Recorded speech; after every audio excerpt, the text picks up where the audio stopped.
You know, a lot of you are saying, Neil, you're selling a lot of copies of Newsweek. I probably am, but to make the point, this is very typical of what I see in the mainstream media. In this case, a cover story showing the president on a lazy boy with abandoned fast food and potato chips. By the way, nothing wrong with either, I might point out. My next guest knows the thing to do about that. But what bothered me about this article was it didn't even try for fair and balanced. It is concluded that the president's a total failure and didn't cite anything good that has happened under his administration in the last 6 months. And as you know, we've been critical here and weighing the good and the bad. We see a little bit of both in this administration. But real quickly, some of you have been tweeting, Newsweek. It's desperate to sell magazines and will stop at any level, including dishonesty, to sell their trash. Then we have someone talking about the cover of both Newsweek is biased and stupid. Say and think what you want, but lazy boy is not one of them, referring to the treatment of the president. Still another viewer tweets, the Newsweek bash of POTUS was disgraceful. Thank you for addressing it. Ignore the Trump haters.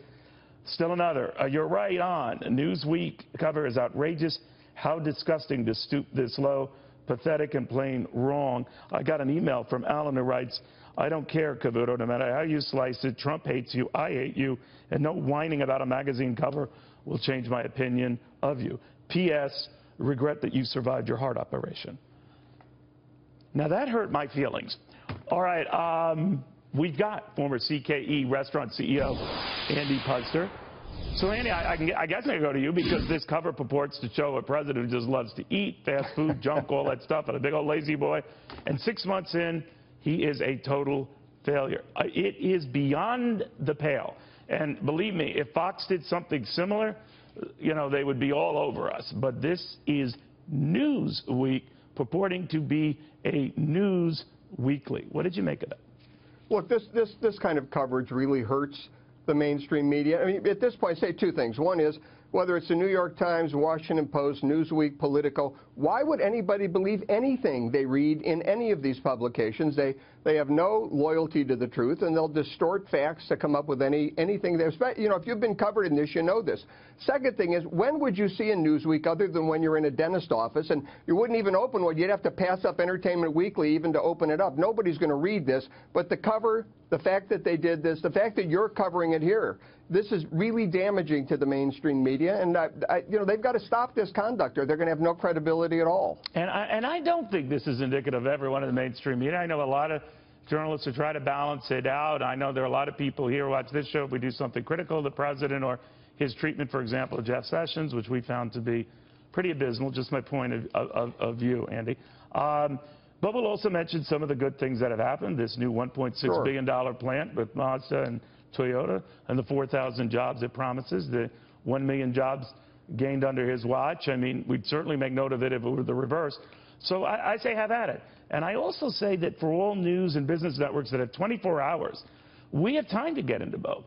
So just as I shouldn't be all praise all the time, I shouldn't be all jerk all the time, you know? No disagreement at all. I just think that when you go to some publications, it's so slanted that you really can't trust what you read. I don't have problems with people attacking the president or attacking me or you or Fox News or Fox Business. Well, you should have problems with me being attacked, Andy. You know, well, other than the heart attack thing was a little over the line. I thought it was a little late. Yeah. That, by the way, that sounded like it came from you. But I remember... not true at all. All right, now, I remember in your case, you got abysmal treatment where people didn't check out the facts. So you weren't bitter and angry about it. We tried to explain a lot of what was going on. I think it was more your point of view about being against a $15 minimum wage, how that could boomerang. By the way, some of the things you were, eerily proven prescient, judging what's going on the West Coast right now. But the other stuff was subterfuge to go after you for that. And I see that happen a lot.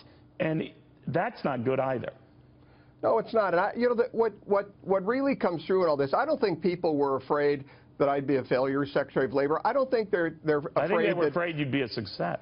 And the same thing with Donald Trump. They're not afraid that Donald Trump's going to fail. They're afraid that Donald Trump's going to succeed, that we're going to have the kind of economic boom that we had under Reagan rather than the disastrous results we had under Obama. If we have that kind of economic recovery under this president, it's going to be years before the progressives, the Democrats, have a chance to pursue their agenda as they have for the past 8 years. And I think losing that's a tremendous disappointment to them. They thought Hillary Clinton would be sitting in the White House today. That's right. The fact that she's not disturbs them greatly. So, look, you're going to, like I said, there are just some publications I can't read anymore because you get one side. There's no purpose to reading them. But we do know that after this, lazy boy sales are going to soar.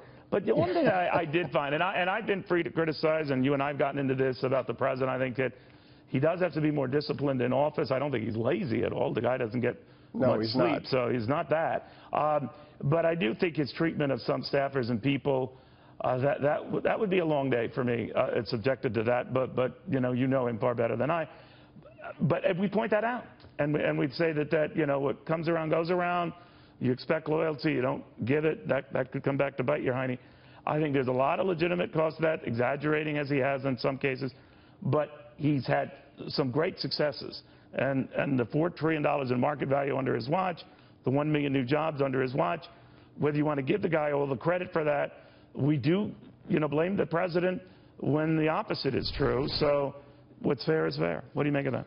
Well, I think that's absolutely right. And looking a little deeper into those jobs numbers, we saw 53,000 more manufacturing jobs since the beginning of the year this year. Last year, for the same time period under President Obama, it went down 43,000. He should be getting a lot of credit for the fact that manufacturing is starting to come back to the United States. Foxconn, Toyota, Mazda, these are meaningful jobs. These are good-paying jobs. They're coming back because of this president leaning on companies to manufacture in the United States, and his reduction in regulations in the U.S., which has been tremendous. He wanted like 2 down.